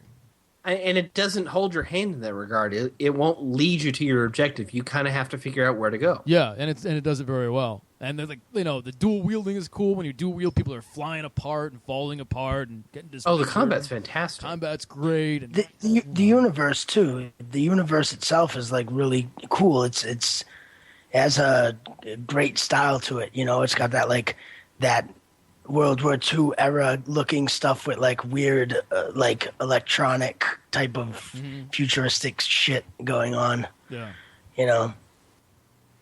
So yeah, Which I really like it. That in and of itself is kind of a plot hole that they never really address. What part? But I mean, just the Nazis. They explain it, but they never really go into that much detail. What? And then they have a sudden plot element that makes no sense for a level. Just how the Nazis became so superpowered. They stole the technology from the Jews. I believe it. They did. No, it's in the game. Yeah, that is actually what happens. But Is and there then you go to a level, and it takes you to this .e should. That's what the name of the group is. Right. .e should Yeah. vault. Yeah, I've been there And under the sea. Yeah, you go there, under the sea. Under the sea. Yeah. Yeah, you go there, and there's like tons of shit. There's just shit everywhere that you think could be useful, and you take like 2 things. But how much? They can't carry a lot of stuff. It's like BJ they've got a Blazkowicz. fucking gigantic submarine. Yeah. Like, Oh, Christ. no, but they had to walk through. They were in their underwater suits. It was BJ Blazkowicz, the one dude, and an old Jewish guy. What are they going to carry? I'm just saying they couldn't have just stopped at other, secret they could vault places. Maybe they could have taken more. But one thing I did like is that they really explain things. Like they explain the technology, and then they go down. They even explain where the Nazis got all this concrete to build these giant buildings and stuff. And that's like a detail a lot of game developers wouldn't get into. They'd just be like, yeah, they built tons of shit because they're Nazis. Yeah. They wouldn't explain how they did it. And I actually I know they talk about it in the game and cutscenes and stuff, but if you're paying attention and you're actually picking up all those news clippings, they go into it way before they talk about it in the game. And how they found these limestone deposits and all that kind of stuff. And I kind of think of that as a problem because the game focuses entirely on BJ's group, and it never really switches over and examines what's going on in the rest of the world. Yeah, but I mean, it's a human story. It's about him. And it's a band of brothers sort of thing. Like you can't.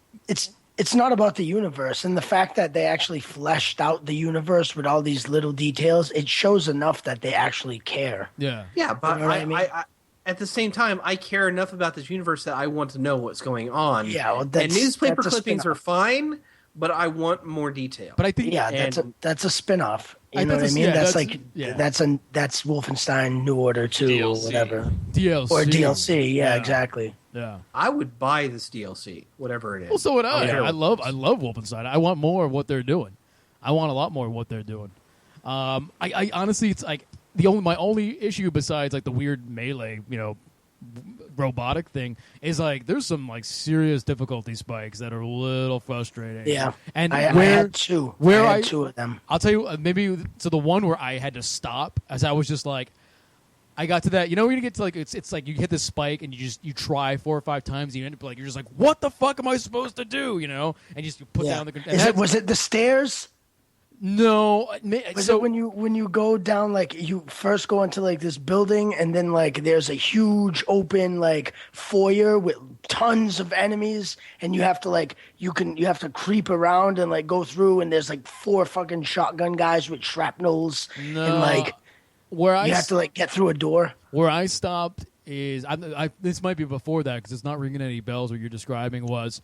After you go to the Jewish vault under the sea, you come back and something has happened, and you're trying to get back to your hideout, and you get into the car, right? And it's something happens, somebody dies, and then you're stuck in the entrance of your hideout where there's a little ledge and there's water. And those 2 flying things come, and then 4 guys come from the top. And it's like, I know exactly what you're saying. I'm like, you really have to just hold out there. But there's an even harder part. I'm trying to shoot those I'm trying to shoot those little motherfucking things that zigzag all over the goddamn place. I can't hit them. And then those 5 guys are shooting at me from above, and I'm like running around, and I start panicking, and I'm like, God damn it.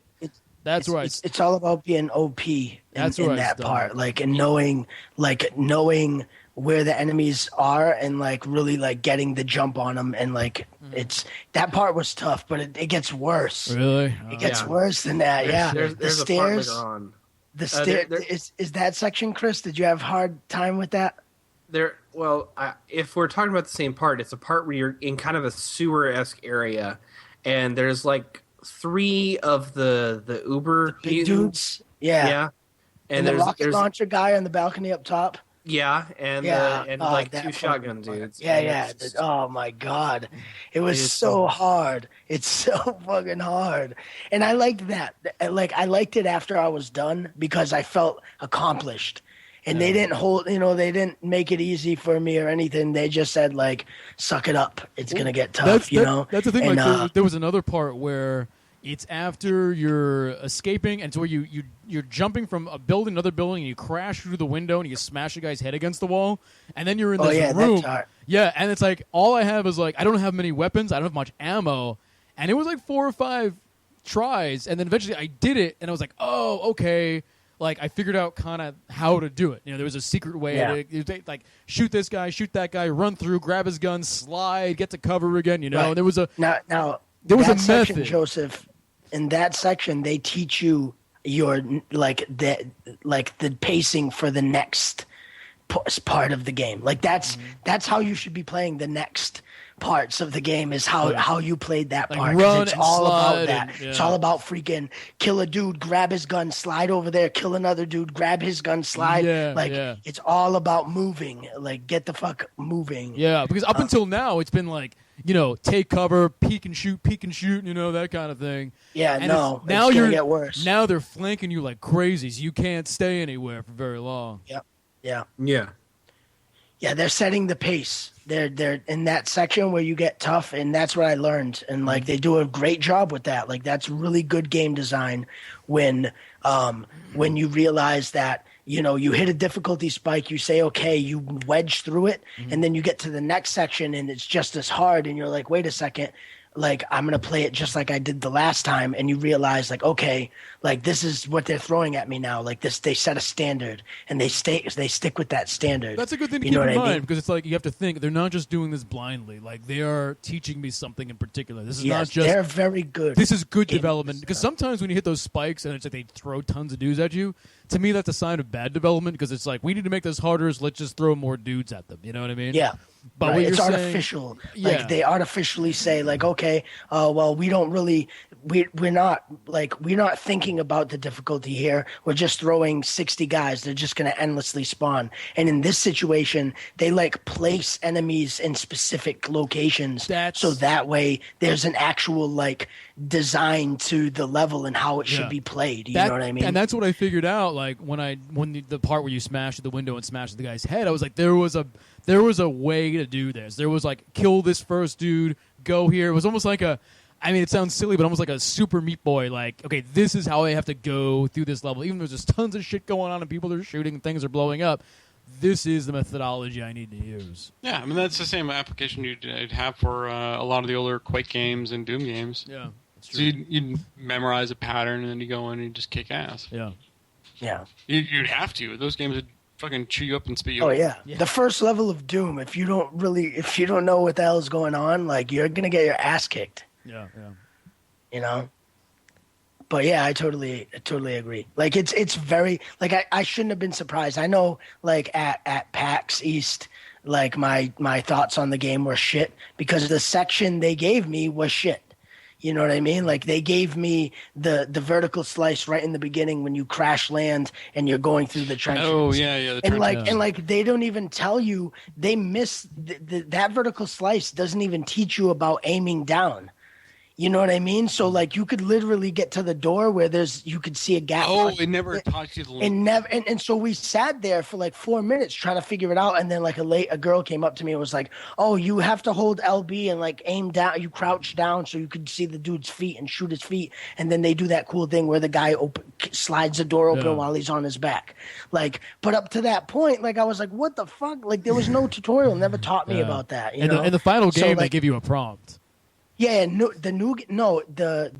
give you that prompt and then earlier before that. I thought they gave you the prompt in the final version too. They do. Right when you get to the door, right when you get to the door. Yeah. Oh, okay. The prompt wasn't in for the PAX. No, yeah. If that was a fuck up on their part. Yeah, so it was weird. It was like, you know, and then it just automatically frustrated you because you sat there for 4 minutes feeling like an asshole. You know what I mean? I ran. That they didn't have that. No, it was weird. Especially because they launched the game not soon after PAX. Like, I wonder if that was kind of an afterthought. Like, hey, we had a bunch of people play it at PAX and they didn't understand you could do this fucking thing, and they're like, all right, well, maybe we should reiterate it or whatever bullshit they were. Yeah. But yeah, my only complaint. Yeah, I didn't even have a problem with the knife thing because I didn't really get into that many situations. Is they didn't use the laser cutting. They didn't use that enough. Like I liked that a lot, and I thought it would be cooler if they used it more in a few more like puzzly situations. Yeah. You know what I mean? Shooters don't want to do for people. Yeah, exactly. I know. That's the thing. That's the thing, right? But like, I would have liked that. Like I would have liked, or one section where they kind of take hints from like Half-Life, where like, okay, we could throw like a puzzle in here, kind of, but. That's one thing or the other. But yeah, I agree. I really like the game. I think it's fantastic. But I gotta go. Yeah. All right, man. You have a good one. Thanks.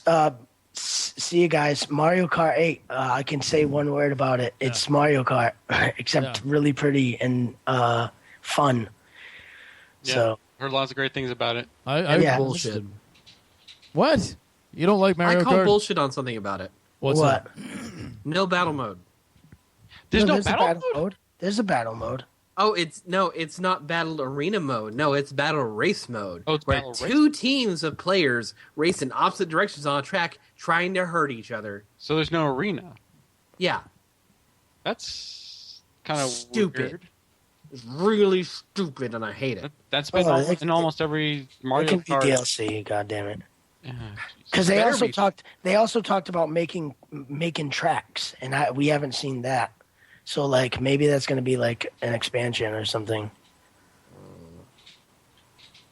I don't have friends to play battle. I mean I'm saying the karting itself is cool, and it's fun and it feels good. Well, the good news is that if I actually get a Wii U at some point and we get Mario Kart 8, Tara can't kick my ass in Battle Arena mode. Here's the thing. Like, at some point, someone must have thought, like, Battle Arena mode is stupid because all you do is go circling around to get the shell thing, and then you just throw a blue shell. You know what I mean? Like, the invincible. The thing is, now there's all types of shells that I don't know what the fuck they do. Still. There's still shells that I haven't gotten. I don't even know what they do. Spike shells. It's not important. Fucking Luigi's Death Stare. That's what's the important. Best thing. Yeah, that's what's it's fucking hilarious. And Donkey Kong's is pretty good too. Yeah, all of them. They all do awesome stuff when you pass certain people. Like I think it's cool that I seen or like I was Mario and I threw a shell and hit Princess Peach, and as I drove by Peach, Mario's look on his face was like he was like, "I'm sorry," you know what I mean? Like that's really cool. Like that's neat, you know. So, but all right, guys, I'll talk to you later. All right, man. Have a good one. Good night, sir. Good night.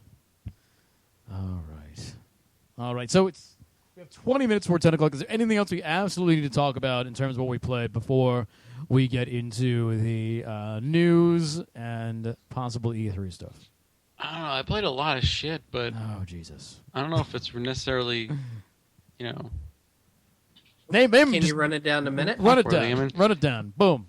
Go. Let's see. So Bish, I played. bish. I played the original Super Metroid. I beat the original Super Metroid. I All beat Lara Croft Tomb Raider. We talked about that already. I played. God, what else did I play? I played another game. Mass Effect 3? I played lots of things. Here's 2 things. No, I should play a little more Mass Effect 3. I played Payday 2. Good man. Yeah, I got through a little bit of that. That was kind of fun. So proud of you. I played more Dark Souls 2. I'm still haven't beat that game. I'm on the last boss. I played. I want to say there's like 1 or 2 more. We felt really old playing Counter-Strike Source. Oh, that's right. So Bob and I played. Should we talk about? We have to talk about. We didn't talk. All right. We might have to bypass news and E3 talk. Why didn't you invite me to this? I would have played. I what? love Counter-Strike. No. So Bob and I decided we didn't do something on Friday, and Bob was bored, and I was home alone. And he's like, "Let's play some games." I'm like, "Okay." So we start drinking and we start playing games. I'm like, "What can we play?" I'm like, "I don't know. Let's play Counter-Strike." So we started playing Counter-Strike 2, and we played a bunch of Counter-Strike 2. We were drinking, and we were feeling really old because we couldn't hit anything. I killed a few people. You probably killed maybe 2. Maybe 1. And all these like 12-year-olds are getting these fucking headshots from across the goddamn map. And I'm like, Bob, are they hacking? They got to be hacking because I do not see how they're fucking doing this. And Bob's like, no, I think we're just getting old. I'm like, I don't know, man. Like, this seems like what they're doing is not possible. He's like, no, I think we're just getting old. Yeah, I know for a fact that it's possible because I used to do that back like 15 years ago. It was amazing. Like, guys with like an AK and then one shot. Like, I would be running in with a group and then boom, just headshot and I'd be dead. I'm like, what? Well, the funny thing is that he apologized to you after he killed you in one shot the second time. Yeah. I'm so sorry. Yeah, he apologized the second time. So people are nice in Counter-Strike. It's amazing. But then, you might have wanted to be part of that, Chris Davis, but then I forget whose idea it was. Maybe neither of us should admit if it was our idea. But yeah, I don't remember either. Somehow we found ourselves drinking and playing Second Life. Yeah, I would have said no to that. Yeah. So if you, we got into Second Life. We made accounts, free accounts, and we made some characters. I was Ass Crash, and Bob was Sleazy Joe, I think. Was his name? I think it was. I might have been Skeezy Joe. Skeezy Joe. And I'll tell you, it was an adventure. I live tweeted the whole thing on my Twitter at @TheJosephChrist. And a couple of things I learned from playing Second Life with Bob is number one, the number one rule of Second Life is don't touch anything unless you're willing to fuck it. Yeah, exactly. You don't know what it's gonna do, but chances are either you're gonna fuck it or it's gonna fuck you. Yeah. If you anything you can touch, there's a 90 to 95 chance that you will fuck it or it will fuck you, and it doesn't matter what it is. You could see a giant wolf or a Coke can, anything, and it can happen. It can happen. It can happen. We saw amazing things. Battleships. You shared those amazing things on Twitter, and you terrified a lot of people. Attack ships on fire off the rings of Orion. Yeah. So I mean, you can go to these different. There's all these different rooms. And you go to this map section, and you can filter it all. And it's like, oh, let's see where I want to go. And we're like always like, I think we were looking for the awfulness. We were trying to get to the bottom of the barrel of Second Life. So we chose all the adult rooms and all the weirdly weird adult ones, and we didn't find anything. I've seen crazier when I've been there alone. Really, it depends on which rooms are open and what you can find. But people just sort of set up these rooms like fantasy rooms, you know? And like one was hell. And there was a boatman with a boat and a cherubis with a giant cock that you could suck if you wanted, or a myriad of other sexual positions. There was a rack, and you know, 2 people can use the rack, so one can play one role, one can play another. And that was the hell section. There was a throne, and then there was a section that was like... This was all part of the alien abduction fantasy land. Yeah, so for some reason hell was in the alien abduction fantasy land. And then there was the alien section. Yeah. And then there was... You go through the alien section, and there was a redneck section. I guess because rednecks are usually, you know, stolen by aliens, abducted, and anally raped by the aliens. So there was all these different things, and like, you know, there was like, oh, there's a champagne bottle. What does that do? And all of a sudden, I'm like squatting on it. It's going up my ass, and I'm like, oh Jesus, what's going on? There was Well, what do you expect? I didn't know. I said maybe I'll take a drink. No, not with my mouth anyway.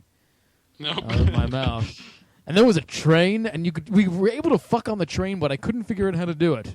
No, it's all about, you know, you interact with it, but then you need to permit it to allow it to perform animations with your character. Yeah, so let me say this. Second Life is not user-friendly. Oh, not at all. Yeah. Like, it's like, oh, I want to fuck this banana. Okay, we have to click on the banana, and then choose... dialogue pops up. And then a giant...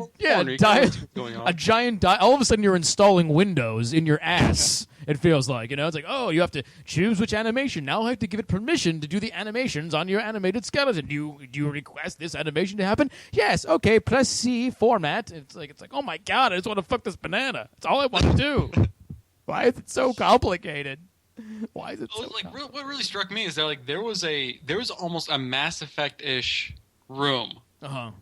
For like these sexual fantasies. Yes. And the amount of details and effort that went into building this and like rigging the animations and everything is just astonishing. Well, because when it comes to sex, people will go to all lengths. You know, like there is a dude out there somewhere who is sitting at home and he's really hungry, right?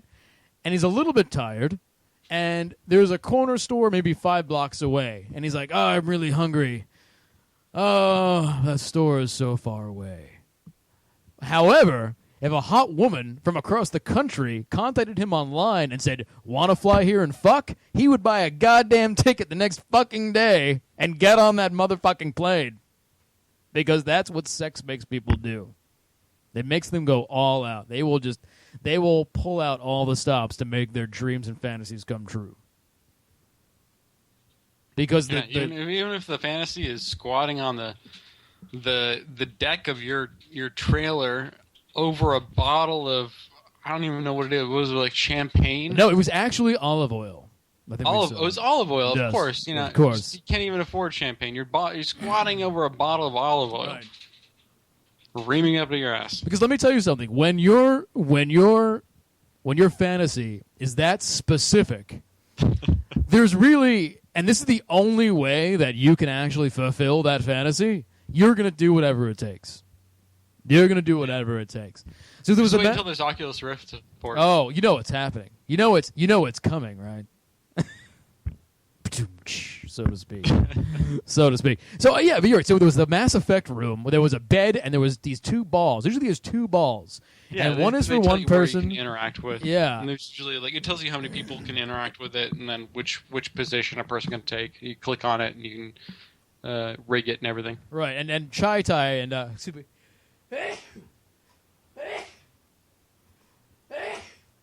Bless you.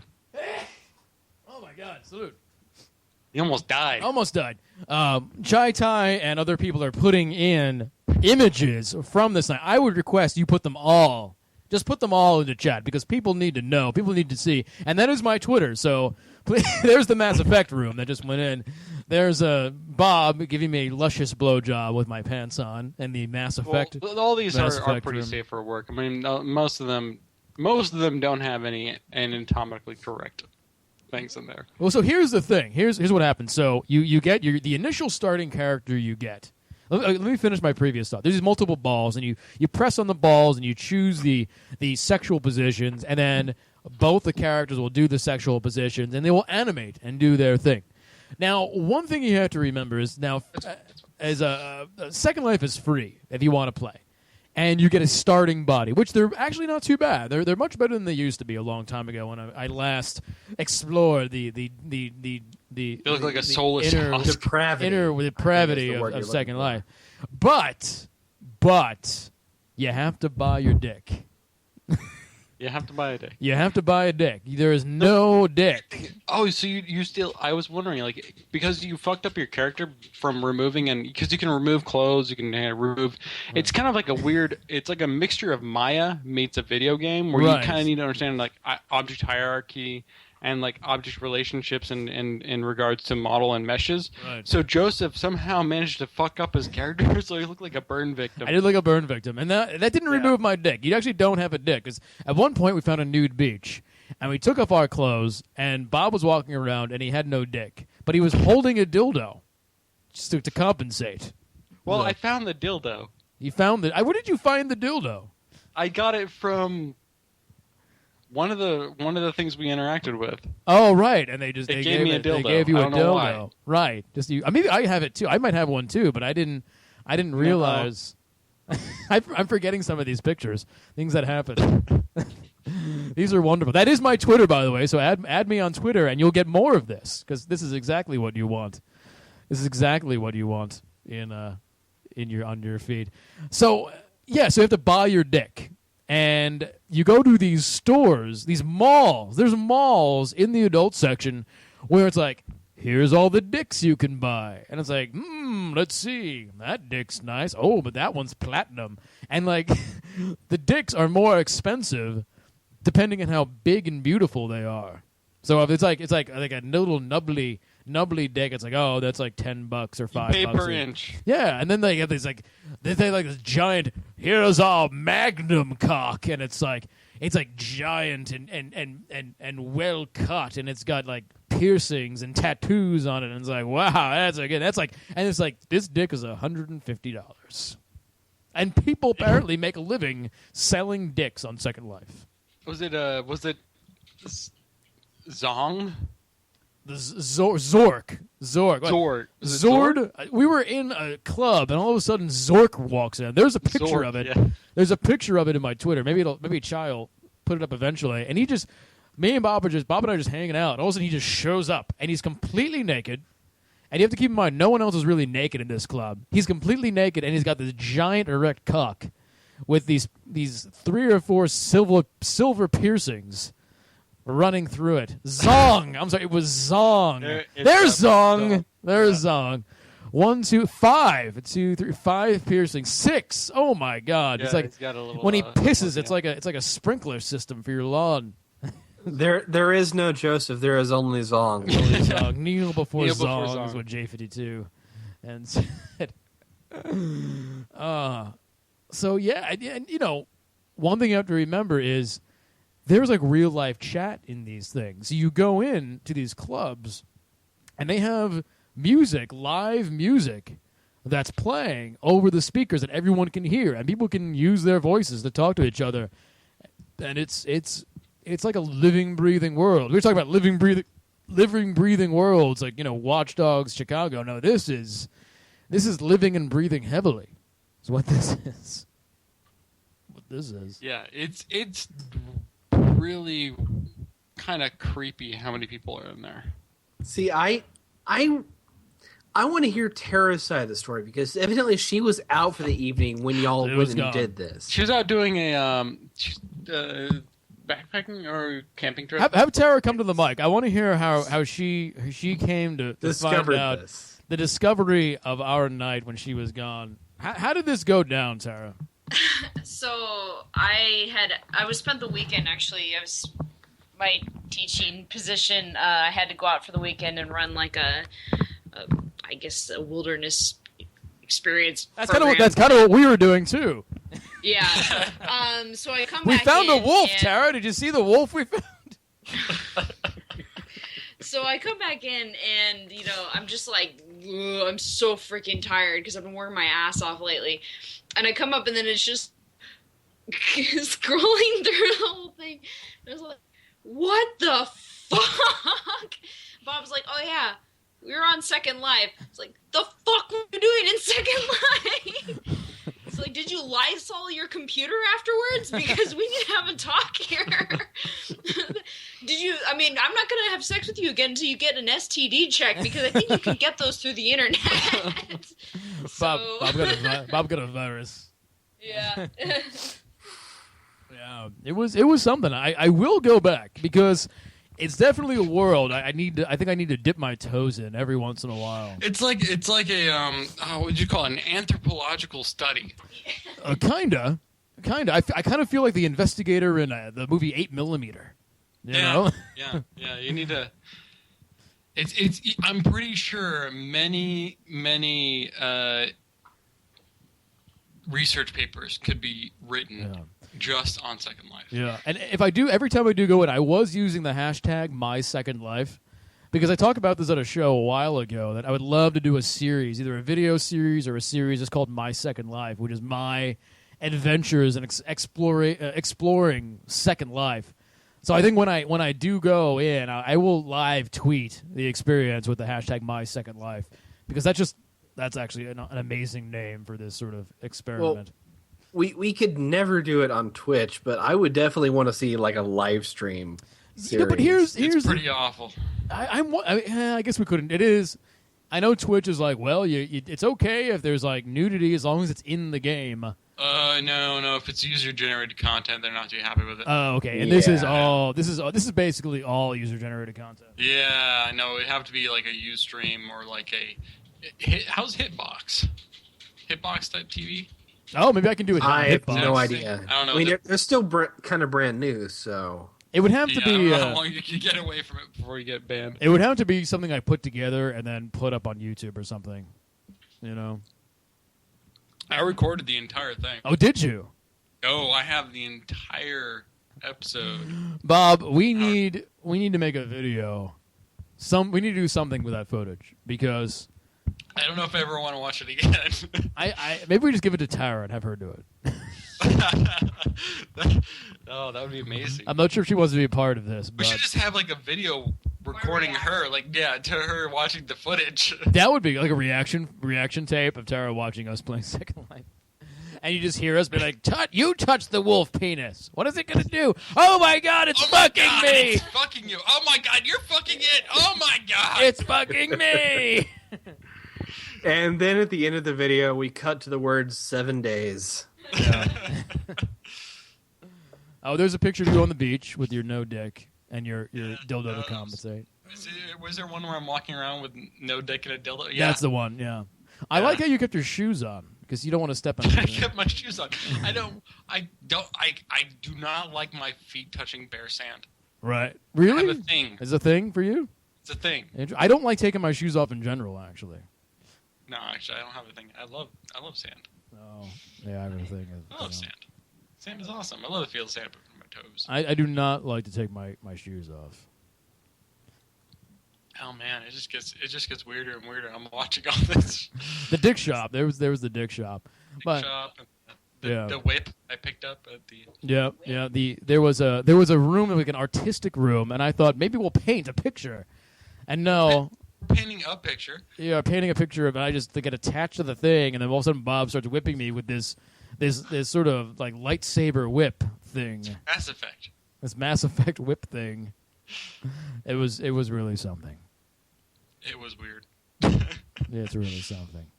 This is what your boyfriend does when you're not around. Not always. I think that was the part that was like, the fuck, dude? It's like he's cheating on me with Joseph through Second Life. Yes, so raunchy. Oh yes. Oh man. All right. So that was our Second Life adventure. That's what it was. That was quite an adventure. Yeah, it was completely platonic. Don't worry, Tara. We have video footage if you want to watch it. There's absolutely nothing sexual. Yeah. It's us going. It's What mostly the fuck? me like crying through most of it because I'm laughing too hard. Yeah. I'd say Some that. of the stuff you click on and you're like, oh no, I don't know what this can do, and then you click, all right, let it animate my character, and you see like your character doing the most disturbing thing with his object, and you're like, what the fuck? Who the fuck thought of this, and who took the time out of their life to make this thing real?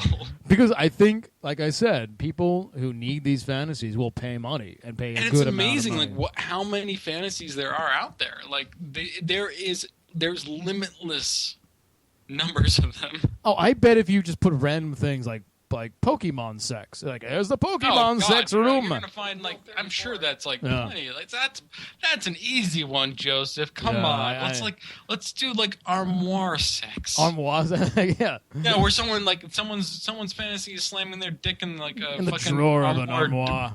Door. Like, that's their fantasy. I'm sure that is a thing. I'm sorry, Grandma. I'm sorry.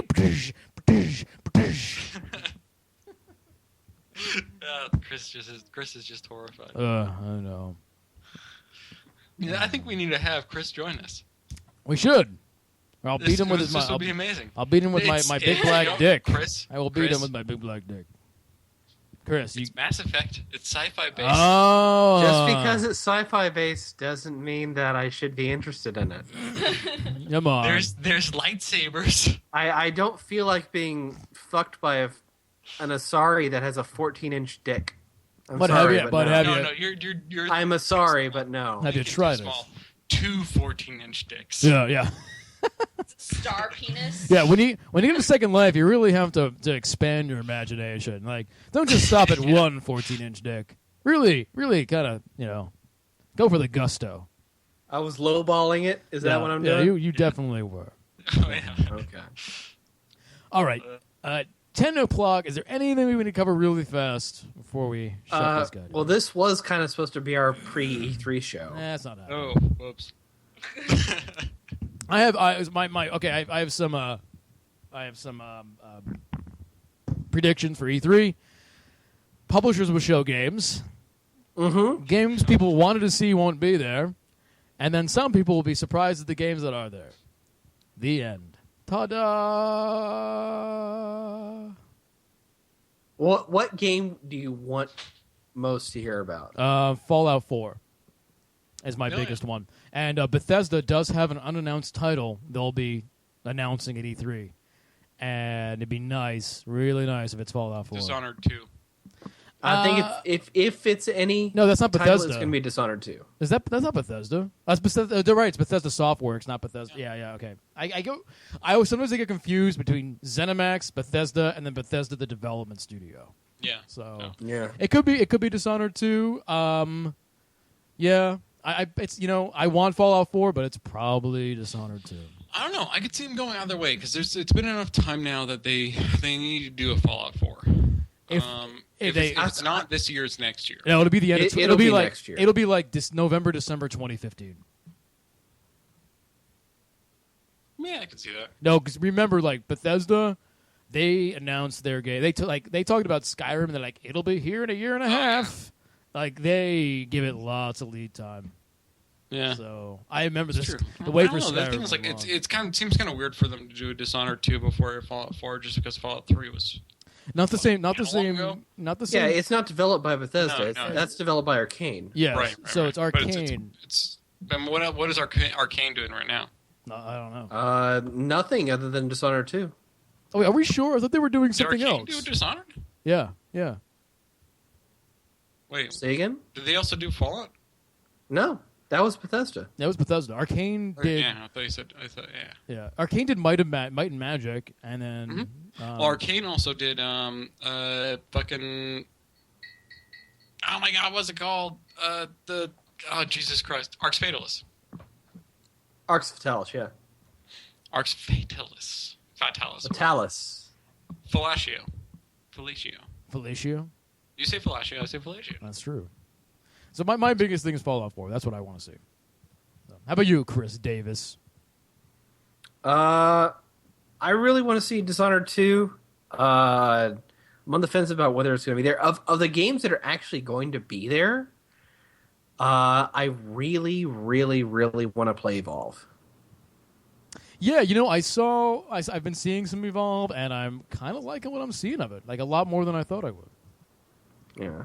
I mean, we actually do have a meeting we have with 2K to go see Evolve and Civ Beyond Earth and Borderlands 2.5.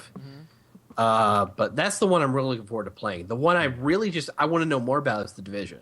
So, you know, if I were you, I wouldn't get too excited about The Division. Yeah. That game's going to change a whole lot before it comes out. I don't know. Yeah. I don't think it's going to change all that much. Visually, it may change, yes. You know, UI, HUD, environmental detail, but I think mechanically it'll stay the same. I don't know. Like that's I think mechanically what they showed is probably like just a little hook they have, and I don't think that's going to be. I don't know if it's going to be a major part of it. Well, all I know is Massive Entertainment is a phenomenally talented developer. Who's publishing them? It's Ubisoft. Is there a single player component to it? Because that's what fucking. I mean, you can play it single player, yeah, and I think you can turn PvP off. So it's you in the world. So the PvP element, that was the one thing that they actually showed off of it, may be entirely, not present whatsoever. No, it's in there. It's what they're doing with it is they have these areas of the world called blackout sectors, or something like that, and those are zones in which you can engage in PvP. Wasn't that the most interesting part of that game? Of The Division? Last year's demo? I mean, that was only like the very end of the game. I mean, of the demo. And that was like, as it was ending, it just hints at it. It doesn't really show anything. I mean, like that was. I thought that was the whole reason why there was a suspense part of it, was because of the PvP element. No, not really. I mean, everything they showed in there was PvE, except for the very end. Yeah. So I don't know. It didn't really. The only thing that stood out to me was the PvP part of it, but I don't know. Well, go watch it again. Go watch it again. I'll have to see it again. It's been more than a year now, so. Yeah. How about you, Bob? Is there anything you're looking forward to?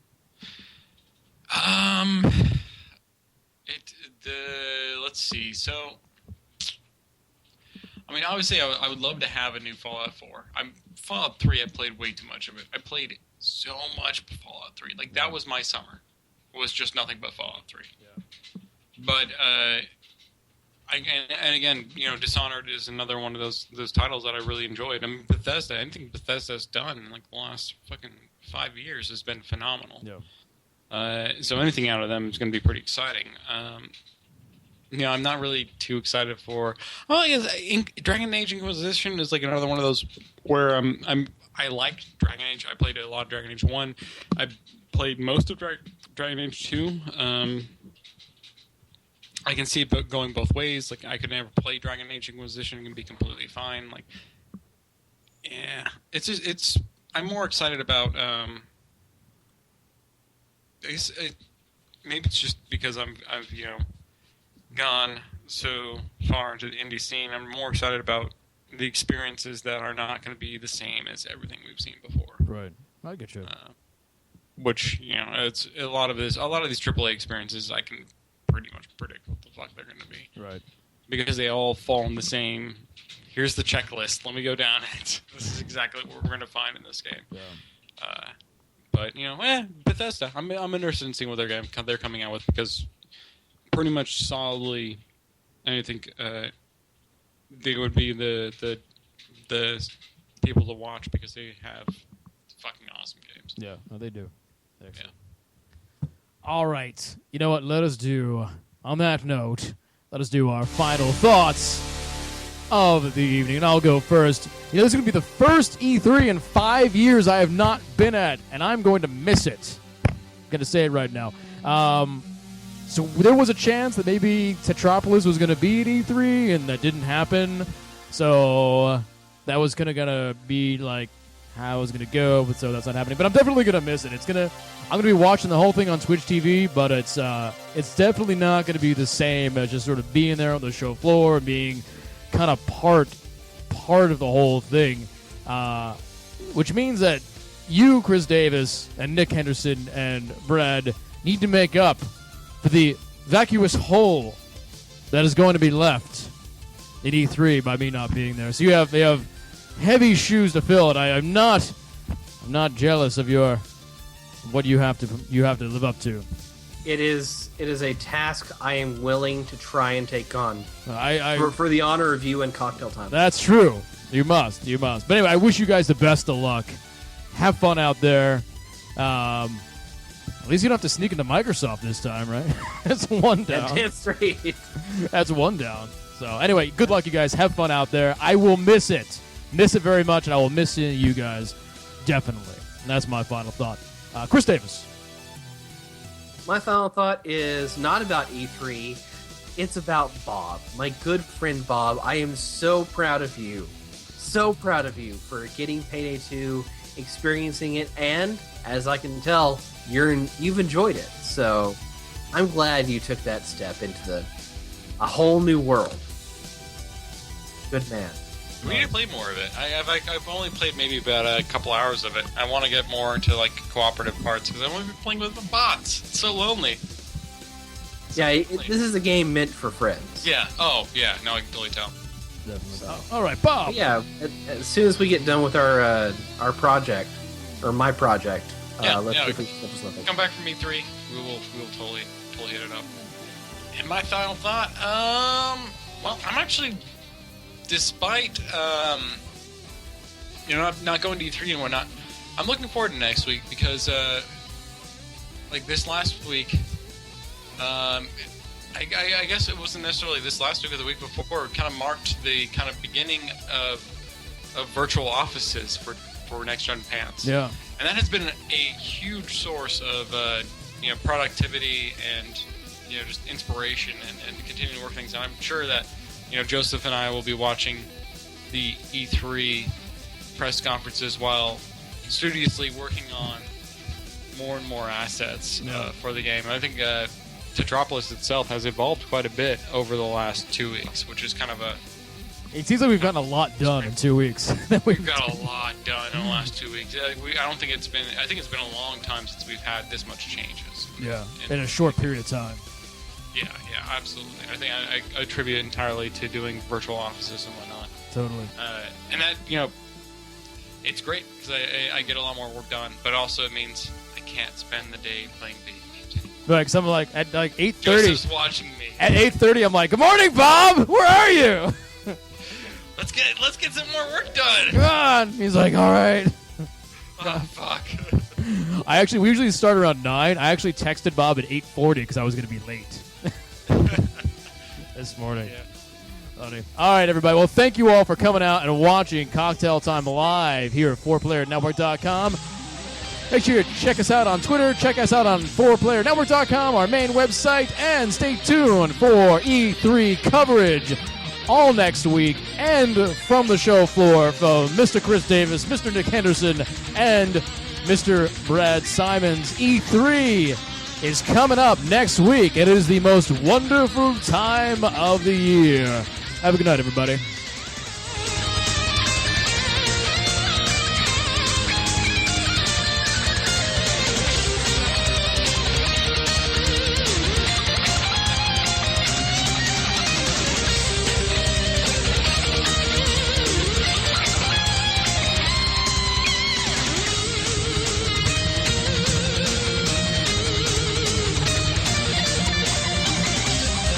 E3, bitch!